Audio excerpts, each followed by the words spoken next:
മുൻകാലങ്ങളിൽ ജിടിക്ക് ഉണ്ടായിരുന്ന match winner ആയിട്ടുള്ള ടിവാട്ടയും ഡേവിഡ് മില്ലറും ഹാർദിക് പാണ്ഡ്യ പോലത്തെ ടീം മിഡിൽ ഓർഡറിൽ ഇപ്പൊ ഉണ്ടോ എന്ന് ചോദിച്ചു കഴിഞ്ഞാൽ അത് ഇല്ലാന്ന് തന്നെ എനിക്ക് പറയാൻ പറ്റുള്ളൂ.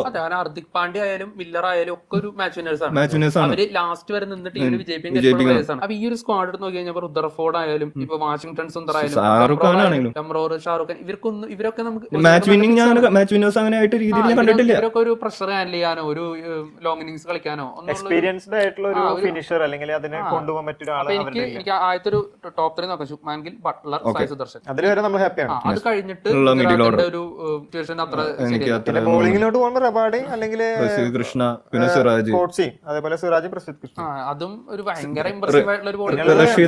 റാഷിദ് ഖാൻ. അപ്പൊ ഈ റഷീദ് ഖാനും സായ് കിഷോറും ഇപ്പൊ അദ്ദേഹം സ്പിന്നറാണ്. അപ്പൊ ഇവർ രണ്ടുപേരും പിന്നെ തെവാത്തി ഉണ്ട്.